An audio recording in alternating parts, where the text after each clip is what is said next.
Amigos de Contrapunto, estamos nuevamente en un programa de entrevistas al momento. En esta ocasión tenemos a un invitado especial, a un criminólogo, a un especialista en temas de violencia y en temas de delincuencia. Es el licenciado Ricardo Sosa. ¿Qué tal, Ricardo? Licenciado, gusto de saludarle. Quiero agradecerle la invitación y el espacio a la cual también es mi casa, Contrapunto. Felicitarle por toda la labor periodística y el desempeño que tienen a través de este medio de comunicación de mucha trayectoria nacional e internacional y la faceta de multiplataformas que también tiene amplia difusión.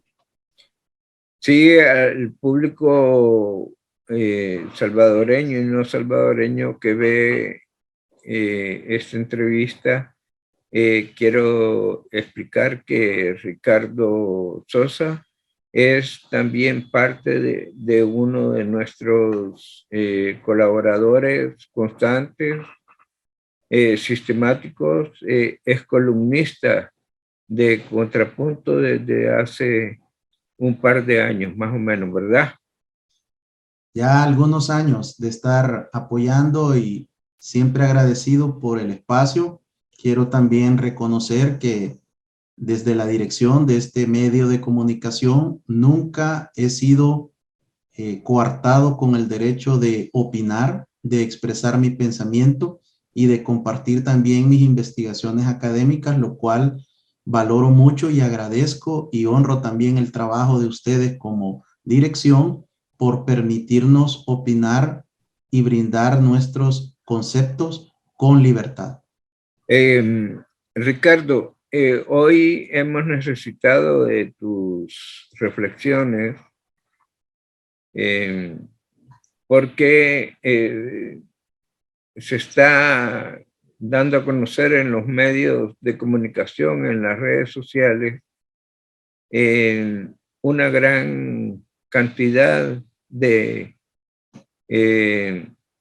información que atañe a los desaparecimientos de forma forzada de personas, especialmente de jóvenes, y también en los últimos días ha habido un incremento, puedo decir que inusual desde hace aproximadamente 2 años, inusual de homicidios. ¿Cuál es tu criterio general sobre esta situación que está ocurriendo en el país? Para esto, Juan José, creo que es importante orientar a todos los cibernautas y lectores de los diferentes multiplataformas de Contrapunto que la desaparición de personas no es nueva en el país. Lastimosamente, El Salvador fue pionero de esta tipología delictiva criminal desde 1932. Luego se sistematiza ya como una práctica criminal en 1960, de lo cual hay evidencia histórica, antropológica, sociológica, criminológica, y en 1962 nuevamente aparece El Salvador. Con la llegada del conflicto armado, las desapariciones de personas continuaron, se incrementaron por los extintos cuerpos de seguridad, por la extinta guerrilla del FMLN y por los escuadrones de la muerte. De tal manera que el fenómeno de desaparecer personas no es nuevo. Lo que ha venido sucediendo a lo largo de nuestra historia es que diferentes grupos han venido copiando, replicando, imitando y tratando de perfeccionar la técnica criminal de desaparecer personas, bajo la premisa que sin cuerpo no hay delito, lo cual es equivocado. Y en el presente siglo, el crimen organizado, las pandillas y personas particulares se han visto involucradas también en la desaparición de personas. Sin duda, este es el contexto histórico en un par de de minutos, este es el recorrido de dónde venimos y hacia dónde estamos, para dejar a todos nuestros lectores y cibernautas que el fenómeno delictivo criminal no es nuevo en la sociedad salvadoreña. Correctamente. Se habla de que no es nuevo.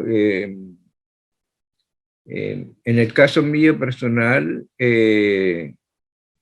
puedo decir que por ejemplo, mi padre, que dice que se dice que supuestamente fue asesinado, sus restos mortales nunca aparecieron, así como tampoco los restos mortales de mi hermano Roque, mi hermano mayor, que desapareció en Chalatenango y nadie nos da información de qué fue lo que ocurrió con él.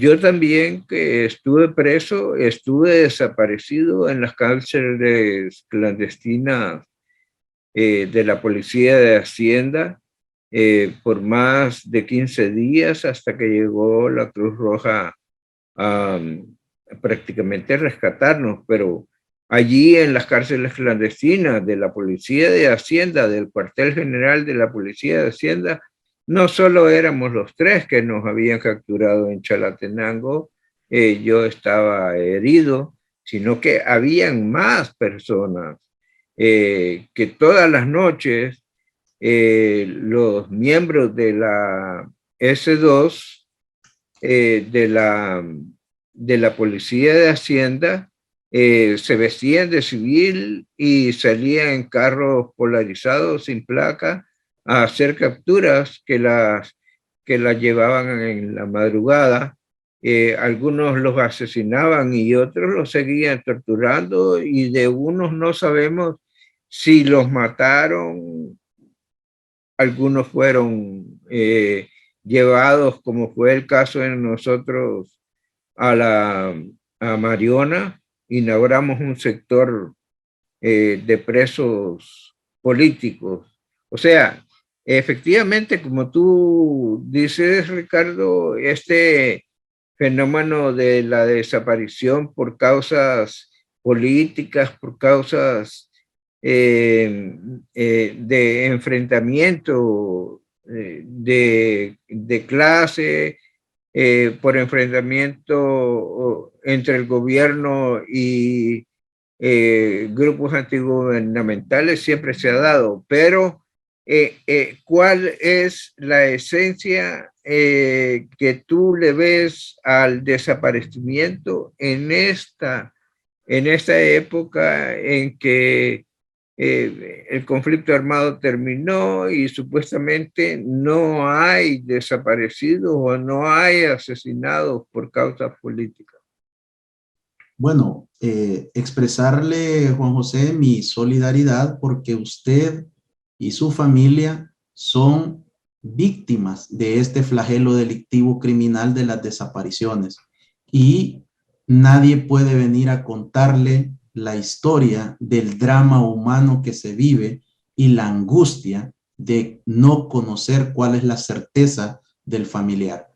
Y en el caso de ustedes, en estos casos tan lamentables, se conoce, y ya no son rumores de pasillos ni leyendas urbanas, se conoce quiénes son los autores intelectuales, los posibles actores materiales, pero ha faltado la voluntad política del Estado salvadoreño para resolver el caso de ustedes como de miles de familias. La desaparición en la actualidad, que es la que yo he estudiado e investigado, es la del contexto de la violencia social por crimen organizado, pandillas y persona particular. Tuve que estudiar los orígenes históricos, antropológicos y sociológicos, de los cuales ya detallé cuáles son. Pero cuando se da el pacto del gobierno del expresidente Mauricio Funes con el crimen organizado, existía una premisa que era que los homicidios bajaban porque aumentaban los desaparecidos. Y eso fue lo que me llevó a mí a formular una primera hipótesis para desarrollar todo un estudio técnico académico científico. En la primera situación que encontré fue de que no disponíamos de una base de datos confiable como Estado salvadoreño. Y los primeros antecedentes de desapariciones por el crimen organizado y las pandillas lo logro encontrar en el momento de la transición entre la salida del expresidente Elías Antonio Saca y el proceso de traspaso de mando al expresidente Mauricio Funes. De tal manera que la Fiscalía General de la República de El Salvador en aquel momento levanta los primeros datos ya oficiales bajo el delito de privación de la libertad o privación de libertad a partir del año 2010. Y en sedes policiales se levanta esta base de datos por desaparecidos a partir del año 2011. Logro reconstruir a través de varios meses de investigación esta base de datos que es la que yo he venido exponiendo desde el gobierno, desde el final del gobierno del expresidente Mauricio Funes, el gobierno del expresidente Salvador Sánchez Serén y la transición del cambio de gobierno al presidente Bukele. Mis esfuerzos de posicionar el tema han sido durante más de una década y estuve solo, Juan José. Solo Contrapunto me acompañó también a escribir, a permitir redactar parte de mis investigaciones, mientras yo tenía que prácticamente rogar a los canales de televisión, radio y medios escritos que me permitieran exponer el drama humano, como yo lo califiqué desde la década anterior. Ricardo, bien interesante lo que has explicado y me alegro que Contrapunto haya contribuido, es una política nuestra, velar por todos estos asuntos que afectan a la sociedad salvadoreña. Pero si nos pudieras hablar en 2, 3 minutos, ¿cuáles han sido tus principales descubrimientos sobre el tema de los desaparecidos en El Salvador en estos 10 años? ¿Qué es lo que más resalta en tu investigación de 10 años? Bueno, lo que resalta principalmente es que el crimen organizado y las pandillas copiaron, imitaron, replicaron de la extinta guerrilla, de los desaparecidos cuerpos de seguridad y de los escuadrones de la muerte y de las bandas organizadas de la década de los 90, entre 1993 y 1999, se establecieron de los remanentes que quedaron de ambos bandos del conflicto, se estructuraran verdaderas bandas organizadas delincuenciales que también desaparecían personas. Esta es como la primera gran reflexión. Lo segundo es que desde 1932 a la fecha, las estructuras criminales siguen considerando que al ocultar un cuerpo no existe delito y que no hay posibilidad de investigar. Y ese ha sido el gran error de estos actores criminales. Pensar de que las ciencias forenses, que son la criminología, la criminalística y la medicina legal, no encuentran evidencia. Y eso es falso. De igual manera, ha sido un método en los cuales el crimen organizado y las pandillas, y ahora también personas particulares de nuestra sociedad, consideran que hay un retraso o un retardo de justicia al ocultar el cuerpo. Lo que usualmente sucede es que estas personas son privadas de libertad, porque nadie desaparece voluntariamente cuando es sometido a una desaparición forzada. Es privado de la libertad y en esos primeros minutos, en esas primeras horas, suceden situaciones que son muy variables y muy complejas dependiendo de la organización o la estructura criminal. Algunas muy burdas, otras más sofisticadas y otras llenas de errores cuando son cometidas por personas particulares. Sin duda, el ocultamiento del cuerpo para que la gente y la familia viva en incertidumbre lo convierte en un delito de lesa humanidad. Y esto es la implicación más gravosa que tiene la sociedad salvadoreña, que frente a nuestros ojos han estado desapareciendo hombres, mujeres, niños, adolescentes y la juventud en la década anterior, y que al finalizar el segundo gobierno del FMLN, el 31 de mayo del 2019, el promedio de denuncias diarias en sedes fiscales era de 9.2. Y en este momento, cuando estamos llegando al cierre de la primera quincena de noviembre del 2021, es de 4.0. Sí, correcto, pero sin embargo, en los 2, 3 últimos días, Ricardo, se ha dado el fenómeno de que ha ascendido el número de asesinatos también. Se habla de que antier hubo 10 asesinatos y que ayer hubo 20, es decir, que en menos de 48 horas hubo 30 asesinatos, lo que no se estaba dando en los últimos días, en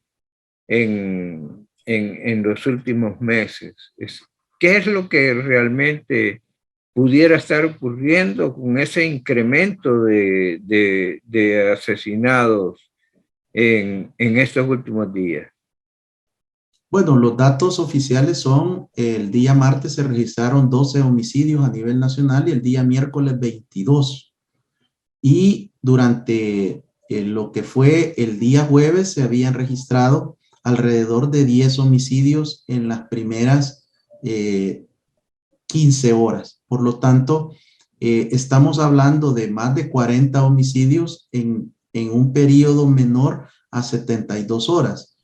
Esto lo que denota es, en mi opinión, que el crimen organizado y las pandillas son los principales enemigos de la sociedad salvadoreña. Son los actores del luto, del drama, del dolor y de la muerte en El Salvador. Ahora, Ricardo, explícame una cosa. ¿Cómo es posible este fenómeno cuando se le ha metido tanto esfuerzo y tanta dedicación al programa gubernamental del presidente Bukele del control territorial? ¿Cómo es posible que en medio de tanto esfuerzo de seguridad y en la que parece haber bastante concordancia entre las instituciones de seguridad, se esté dando este fenómeno?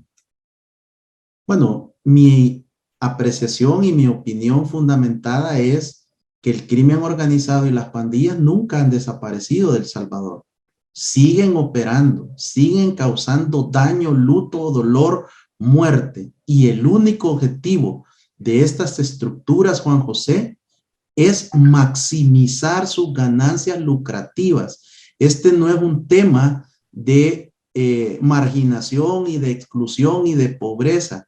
Esos fueron los orígenes de nuestras pandillas, las pandillas que son parte de nuestra sociedad a la cual también nosotros pertenecemos. Pero esos fueron los inicios, eso fue lo que encontraron los pandilleros que comenzaron a ser deportados en 1992. Encontraron estas condiciones de las pandillas criollas, que eran este tipo de jóvenes marginados y excluidos por un sistema, por un Estado ausente. Pero en pleno 2021, el crimen organizado y las pandillas lo único que les interesa es el dinero, y lo otro que les interesa es mantener o recuperar el poder. De lo que estamos hablando, Juan José, es de una lucha titánica entre el Estado, que tiene todo el poder coercitivo para reprimir, y por otro lado, las estructuras del crimen organizado y las pandillas que quieren mantener su poder y su control en los territorios. Ahora, Ricardo, la última pregunta que quisiera hacerte es porque he escuchado de parte de algunas autoridades de seguridad un poco,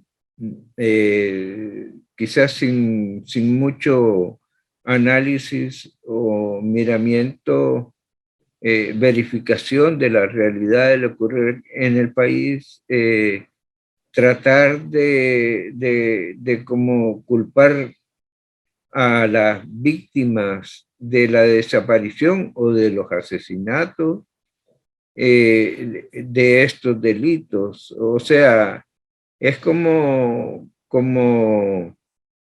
cuando se estigmatiza a una joven que anda con una pequeña falda, con una minifalda, y porque anda con minifalda hayan hombres que se atrevan a tocarla cuando no hay ningún derecho. Entonces quisiera tu opinión sobre eso, porque ciertas autoridades oficiales a veces o no saben explicar el problema o lo explican bajo un concepto que está fuera de toda ética y moral.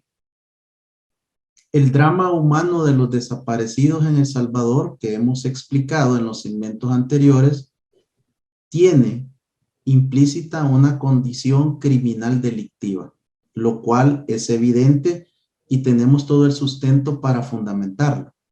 Pero también desde finales de la década anterior, yo he tratado de exponer a través de diferentes plataformas y a través de diferentes medios de comunicación que también el drama de los desaparecidos es un problema social. Aquí hay connotaciones sociales que yo he podido también encontrar en las modificaciones y en los hallazgos que he ido encontrando, buscándole sentido, buscándole una explicación técnica, académica, científica para proponer insumos de políticas públicas de prevención, porque mi trabajo y mi aporte al país, ese es, Juan José, es aportar elementos a los tomadores de decisiones y hacerles ver cómo la criminología y las ciencias forenses son la ruta y son el camino para construir políticas públicas de prevención.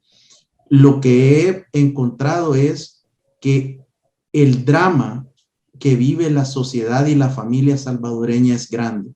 No nos dimos cuenta cuando nuestra juventud, lastimosamente, desde posterior al conflicto armado, no hemos tenido ningún momento de paz. El que le habla, y al igual que usted, vivimos el conflicto plenamente.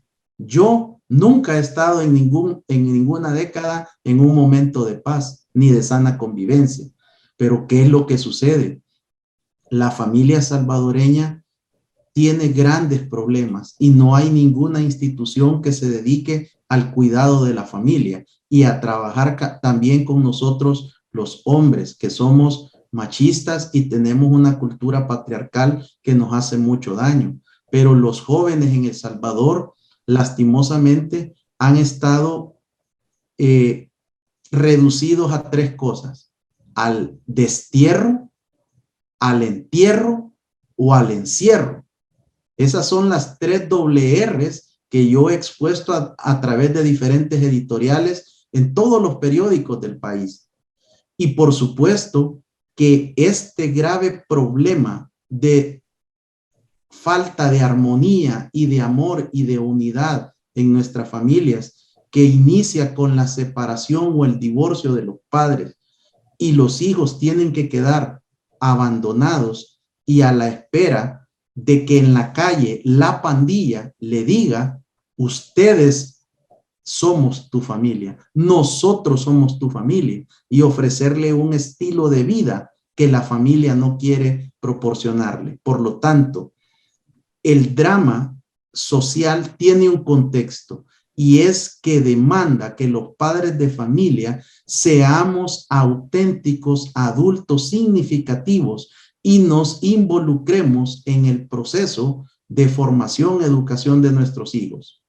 Correcto, Ricardo, te doy las gracias por haber aceptado esta entrevista y espero que tus estudios, así como los estudios de otras personalidades a las que vamos a entrevistar también, puedan ayudarnos a guiar un camino para convencernos absolutamente de que la criminalidad en El Salvador no es un término, no es una situación determinista, ni tampoco, como decía un alto funcionario de los gobiernos del pasado, que decía que la violencia la llevábamos en el ADN los salvadoreños.